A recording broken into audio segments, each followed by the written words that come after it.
باب اول، اس میں 2 فصلیں ہیں۔ فصل اول حلیہ شریف وغیرہ، فصل دوم ابتدائی حالات۔ فصل اول حلیہ شریف وغیرہ۔ حلیہ شریف قد موزوں، حضور کا میانہ، جسم بھاری بھرا ہوا، فربہ اندام، چوڑا سینہ، ہاتھ پاؤں مضبوط، قوی ہیکل، صاحب روب و داب، منہ سر سیدھے، نرما گوشت تک دراز، داڑھی گنجان، ابرو باریک خمدار ہلال کی طرح، پیشانی نورانی فراخ، بینی سیف یعنی بہت موزوں، رخسارے بھرے ہوئے، آنکھیں بڑی بڑی اور بادۂ وحدت سے مخمور، رنگ سرخ و سفید مثل دانہ انار۔ لباس حضور اکثر کرتا بہت نیچا اور کوٹ ہندوستانی قطع کا پہنتے تھے اور عربی طرز کا تہبند باندھتے تھے، سر پر کبھی سپاہیانہ وضع کا اور گاہے عالمانہ انداز کا عمامہ ہوتا تھا، اور موسم سرما میں اکثر کنٹوپ۔ لباس عموماً حضور سفید پسند فرماتے تھے، رنگین یا گیروا لباس آپ کے بدن مبارک پر کبھی نہیں دیکھا گیا۔ وطن حضور علیہ الرحمہ کے وطن مبارک کی نسبت ایک روز میں نے دریافت کیا تو حضور نے فرمایا کہ ہمارا گھر موضع پکھو کی میں ہے، جو ضلع گرداسپور میں موضع رتر چھتر اور ڈیرہ بابا نانک کے درمیان واقع ہے۔ بعد ازاں میں نے خود اس مقام کو تحقیق کیا تو دراصل اسی جگہ حضور کا وطن ثابت ہوا۔ منشی نور احمد صاحب مؤلف تذکرہ توکلیہ نے صحیح لکھا ہے، اور لوگوں نے جو مختلف روایتیں نقل کی ہیں وہ ناقابل اعتبار ہیں، اور جب میں خود اپنے پیشوا کی زبانی تصحیح کر چکا ہوں تو پھر کیا شک باقی رہا۔ تربیت و پرورش حضرت صاحب علیہ الرحمہ کی پرورش حضور کے نانا صاحب میاں الہ دین شاہ مست نے کی ہے، جو نو شاہی طریق کے بڑے باخدا اور صاحب نسبت درویش تھے، اور حضور کے والدین خرد سالی یعنی چھوٹی عمر میں جاں بحق تسلیم کر چکے تھے۔ نام مبارک بعض کہتے ہیں کہ حضور کا نام کریم شاہ تھا، اور کئی کہتے ہیں کہ والدین نے مستان شاہ نام رکھا تھا، مگر حضور کے اصلی نام کی پوری طور پر کچھ صحت نہیں ہوئی۔ حضرت خواجہ قادر بخش صاحب رحمۃ اللہ علیہ نے خلقی و طبعی توکل آپ کی طبیعت میں دیکھ کر توکل شاہ نام رکھا تھا۔ یہ اختلافات جو بعض لوگوں نے نام کے بارے میں کیے ہیں فقط افواہیں ہیں، ان کی کوئی اصلیت نہیں، بلکہ ثابت ہوتا ہے کہ یہ نام مبارک یعنی توکل شاہ والدین ہی کا رکھا ہوا ہے۔ نسب کی بابت نہ ہم کچھ لکھتے ہیں اور نہ ضرورت ہے، کیونکہ بظاہر پنجاب میں شاہ کا لفظ سید پر مستعمل ہوتا ہے، اور یہاں ایک مقبول ولی اللہ کے سوانح لکھے جاتے ہیں۔ اللہ تعالیٰ کے مقبول اور برگزیدہ بزرگوں کے حالات کا معرض تحریر میں لانا مقصود بالذات ہے، جس کے مقابلے میں ذات و صفات کی خصوصیت بالکل مفقود ہے۔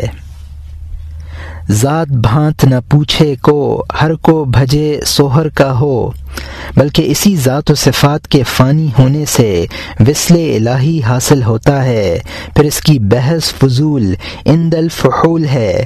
حضرت علی کرم اللہ وجہہ فرماتے ہیں، لیس الشریف شرائف المال والنسب الا الشریف شریف العلم والعمل۔ شریف وہ نہیں جو مال اور نسب کی وجہ سے شریف ہے، بلکہ اصلی شریف وہ ہے جو علم و عمل کی وجہ سے شریف ہو۔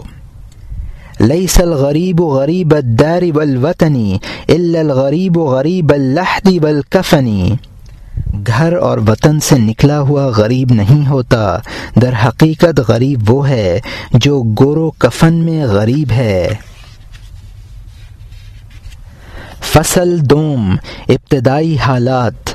نقل ہے کہ ایک دفعہ حضور کے وطن مبارک کا یا آس پاس کے کسی اور گاؤں کا ایک معزز زمیندار امبالہ شریف آیا، جس کے ساتھ ایک آدمی اور بھی تھے۔ وہ مسن آدمی تھا، یعنی عمر رسیدہ اور بوڑھا تھا۔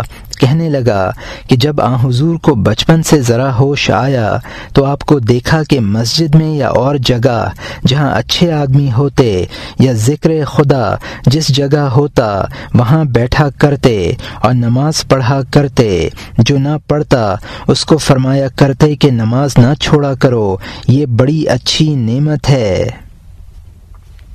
تمام لوگوں کو آپ کی باتیں پیاری معلوم ہوا کرتی تھیں اور فرط محبت سے ہم آپ کو گود میں اٹھائے لیے پھرا کرتے تھے۔ حالت مستانہ سی اور صورت پیاری تھی۔ میں نے 7 برس کی عمر میں آپ کو نماز پڑھتے دیکھا، کبھی کسی وقت کی قضا نہ ہونے دیتے تھے، پھر وہاں سے چلے آئے، کچھ خبر نہ لگی کہ کہاں ہیں۔ پھر وہ زمیندار حضور علیہ الرحمہ سے ملا، حضور نے اس کو پہچان لیا اور حضرت صاحب علیہ الرحمہ کو اس نے پہچان لیا۔ زمانہ طفلی کی باتیں وہ بہت کرتے رہے۔ میں نے اس وقت عرض کیا کہ حضور میاں جی عبد القادر صاحب تو کہتے تھے کہ حضور سے بچپن اور اوائل میں نماز نہیں پڑھی گئی، مگر ان کے بیان سے معلوم ہوتا ہے کہ حضور 7 برس کی عمر سے برابر ادا فرماتے رہے ہیں۔ اس پر حضور نے فرمایا کہ ہماری یاد بھی یوں ہی ہے کہ جب سے مجھے ہوش ہے نابالغی سے لے کر میں نے کوئی نماز قضا نہیں کی، اور یہ ٹھیک کہتے ہیں، ہم ان کے پاس رہے ہیں۔ اور نیز میاں جی عبد القادر صاحب کی زبانی کتے والا قصہ جو لوگوں نے لکھا ہے یہ بھی غلط ہے۔ میں نے اس قصے کی بابت بھی حضور علیہ الرحمہ سے دریافت کیا تھا اور آپ نے اس کی تردید فرمائی تھی۔ ایک روز ارشاد ہوا کہ ہم کو بچپن سے یہ عادت تھی کہ جہاں کہیں کسی اچھے بزرگ کو سنتے وہیں چلے جایا کرتے۔ اسی طرح پھرتے پھراتے ہم اجمیر شریف چلے گئے اور خواجہ بزرگ نائب رسول اللہ صلی اللہ علیہ وسلم خواجہ معین الحق والدین کے روضے شریف پر عرصے تک وہاں رہتے رہے۔ وہاں ایک مولانا صاحب تھے جو ایک حجرے میں گوشہ نشین رہتے تھے اور کسی سے نہیں ملا کرتے تھے۔ ہم ان کی خدمت کرنے لگے، ان کو پانی لا دیا کرتے، وضو کرا دیا کرتے، غرض ان کی صحبت میں رہتے۔ ایک روز روضہ شریف پر قوالی ہو رہی تھی۔ لوگوں نے مولانا صاحب کو بلایا کہ آپ مجلس سماع میں تشریف لائیے۔ آپ نہ گئے اور فرمایا میرے عشق کے جوش کو تم برداشت نہ کر سکو گے۔ انہوں نے ہمیں کہا کہ تم مولانا صاحب سے عرض کرو، تمہارے کہنے سے چلے آئیں گے۔ میں نے بھی جا کر عرض کیا۔ مولانا صاحب نے فرمایا بیٹا میں تو چلا جاؤں گا، لیکن میرے جوش کو کوئی برداشت نہ کر سکے گا، میرے عشق سے زمین کانپتی ہے۔ مگر میرے بڑے اصرار کے بعد فرمایا کہ خیر میں تمہارے کہنے سے چلا چلتا ہوں۔ آخر قوالی میں شریک ہوئے اور قوالی شروع ہو گئی تو آپ کو جوش آ گیا اور کھڑے ہو کر ایک نعرہ الا اللہ کا مارا۔ تمام اہل مجلس اور قوال بے ہوش ہو کر گر پڑے اور آپ اچھل کر پیچھے جا پڑے۔ بعد ازاں حجرے میں تشریف لائے۔ جب میں حاضر ہوا تو فرمایا ہم پہلے نہ کہتے تھے کہ ہمارے عشق کے جوش کو وہ نہیں سنبھال سکیں گے، اگر دوسرا نعرہ مارتا تو تمام جل کر خاک سیاہ ہو جاتے۔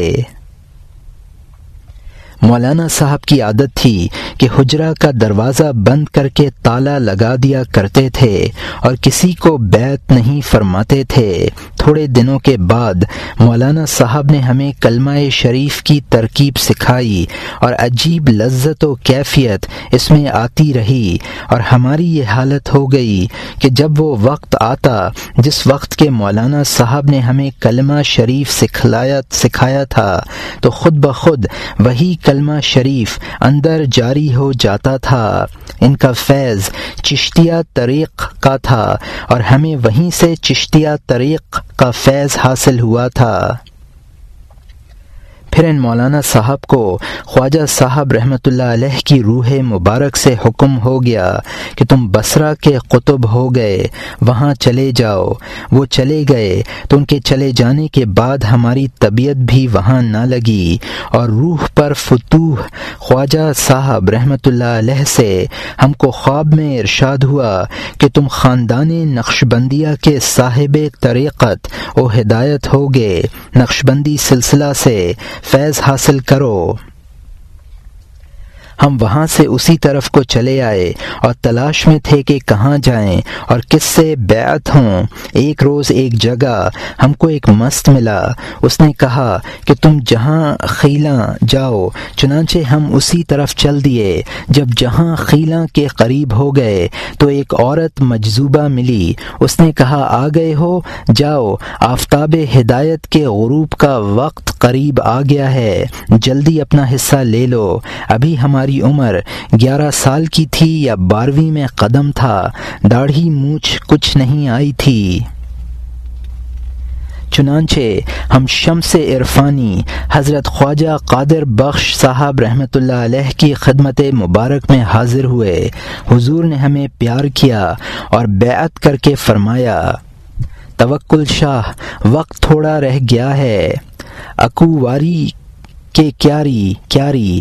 میں نے عرض کیا حضور، اکوواری ٹھیک ہے، کیاری میں دیر لگتی ہے، یعنی ترجمہ، یعنی فیض رفتہ رفتہ دیں یا ایک ہی بار دے دیں۔ میں نے عرض کیا حضور، اکوواری ٹھیک ہے، کیاری میں دیر لگتی ہے۔ حضور نے توجہ دی اور اس قدر غلبہ فیض کا ہوا کہ ہماری ناک سے خون بہنے لگا اور ہم بے ہوش ہو گئے۔ جب حضور نے دیکھا کہ ناک سے خون آ گیا ہے تو کچھ تھوڑا سا فیض کھینچ لیا، تب ہمیں ہوش آیا۔ پھر ہم کچھ عرصہ وہاں رہے، بعدہ امبالہ رہنے کی اجازت ہو گئی۔ ہم امبالہ چلے آئے، کبھی کسی مسجد میں پڑے رہتے، کبھی نند سنگھ کے باغ میں، اور اکثر قبرستان میں رہا کرتے۔ جب طبیعت چاہتی حضرت خواجہ صاحب رحمۃ اللہ علیہ کی خدمت میں چلے جاتے، وہاں رہتے، پھر چلے آیا کرتے۔ آخر تھوڑے ہی عرصے کے بعد حضرت خواجہ صاحب رحمۃ اللہ علیہ نے ہم کو اجازت بیعت کرنے کا بھی ارشاد فرمایا۔ ایک روز ہم نے خواب میں دیکھا کہ حضرت صاحب رحمۃ اللہ علیہ کا وصال ہو گیا، چنانچہ وہ صحیح نکلا اور خبر لگی کہ حضرت خواجہ صاحب رحمۃ اللہ علیہ کا وصال واقعی ہو گیا ہے۔ ہم وہاں گئے تو چہلم پر تمام خلفاء کو دستار بندی ہوئی، مگر مجھ کو کم سن سمجھ کر کسی نے دستار نہ دی۔ مجھ کو اس بات کا فکر ہوا کہ مجھے کسی نے نہ پوچھا، اسی فکر میں باہر جنگل میں چلا گیا اور ذکر الہی میں مشغول ہوا۔ کچھ سکرات طاری ہوئی، دیکھا کہ ایک بڑی لمبی دستار کا پلہ عرش سے اتر کر میرے پاس آیا اور آواز آئی کہ اس کو باندھ لو، آپ کے واسطے اللہ تعالی کی طرف سے عرش سے دستار آئی ہے۔ پھر میں نے اس کو باندھنا شروع کر دیا اپنے سر پر۔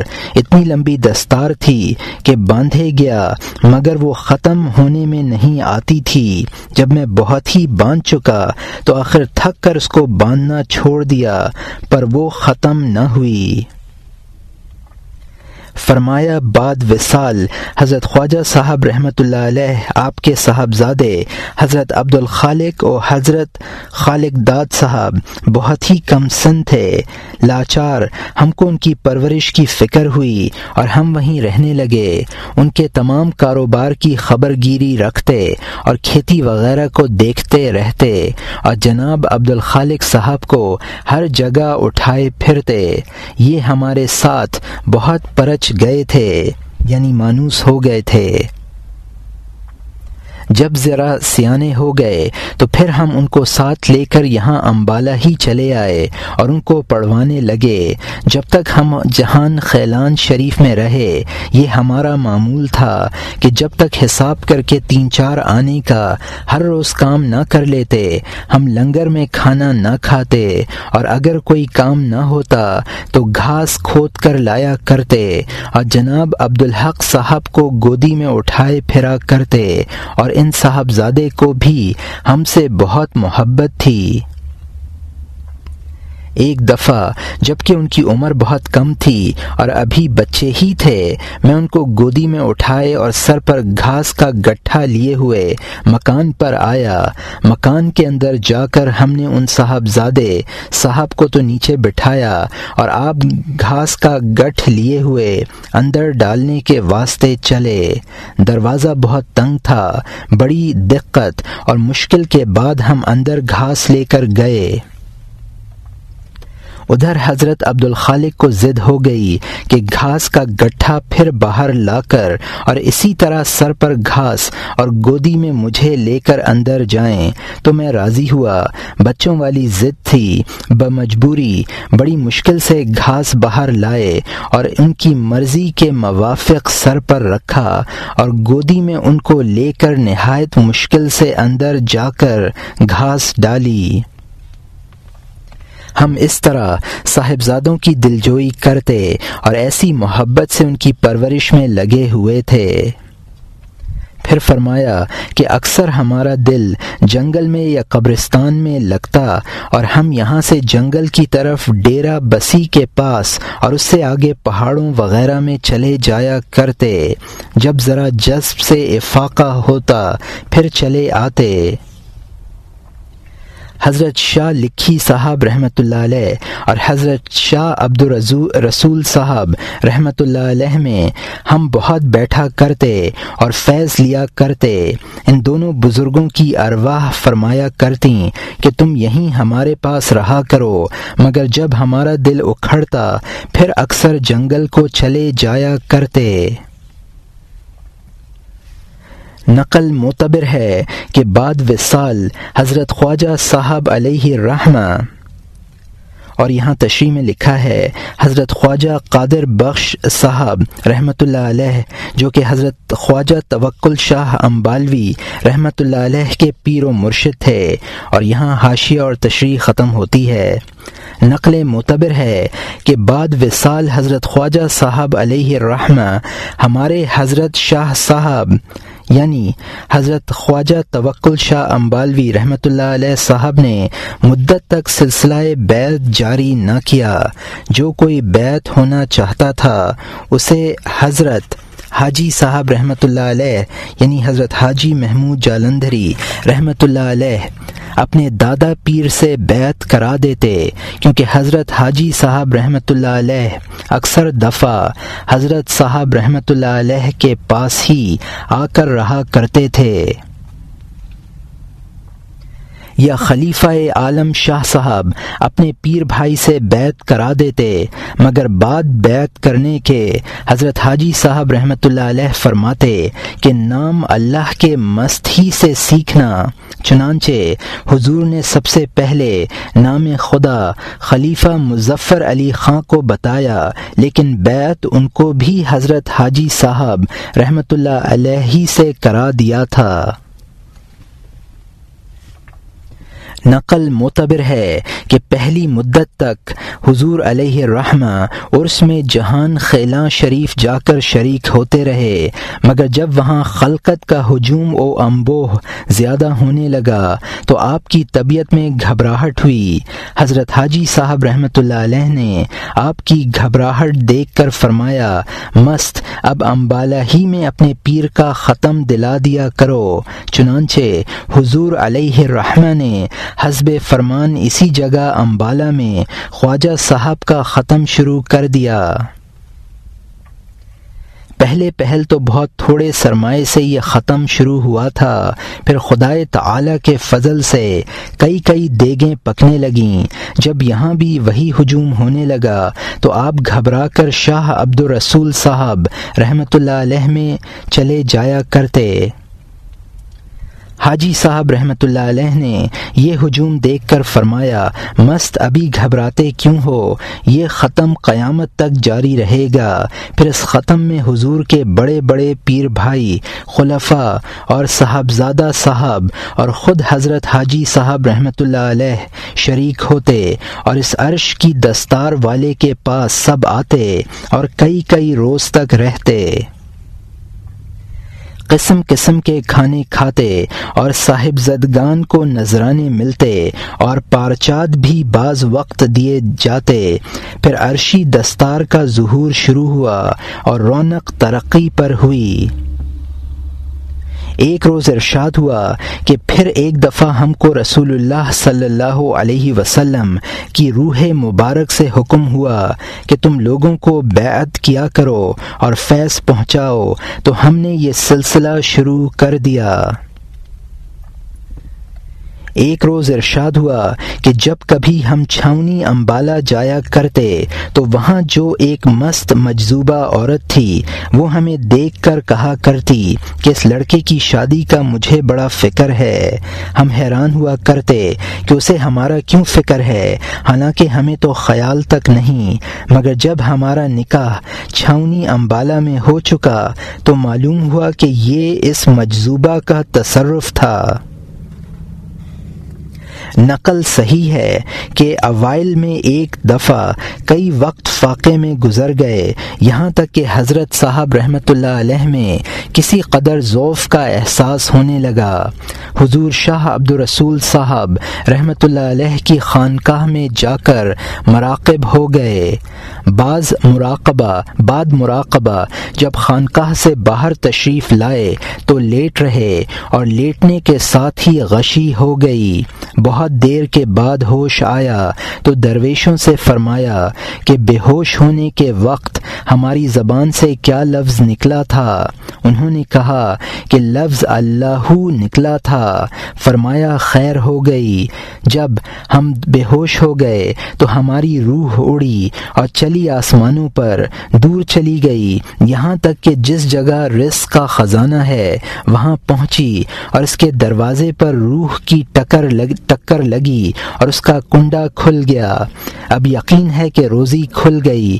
پھر آپ خانقاہ شاہ عبد الرسول رحمۃ اللہ علیہ کے اندر جا کر مراقب ہو گئے، مگر آپ نے درویشوں کو حکم دیا کہ باہر کا کنڈا بند کر دو، کسی کو اندر نہ آنے دینا۔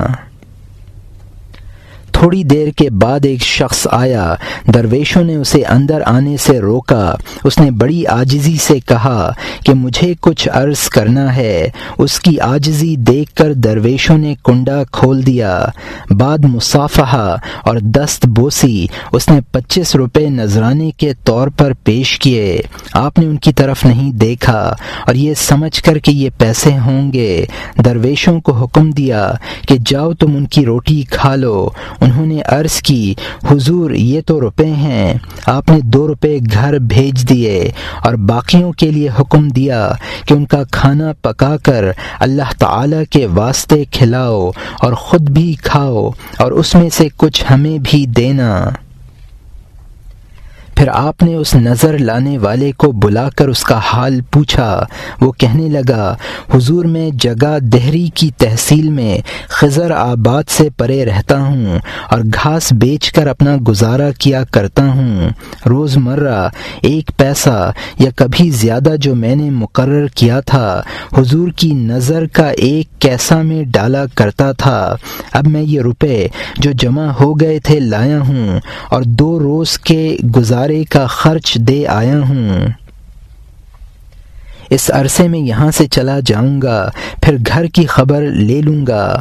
آپ نے اللہ تعالیٰ کا شکر ادا کیا کہ اس نے عین حلال روزی ہم کو پہنچائی اور اس شخص کے واسطے دعا کی کہ خداوند اس کی تنگی اور بھوک دور کر دے۔ چنانچہ میرا مشاہدہ ہے کہ وہ شخص اس وقت سے بہت فراغت کی حالت میں ہے۔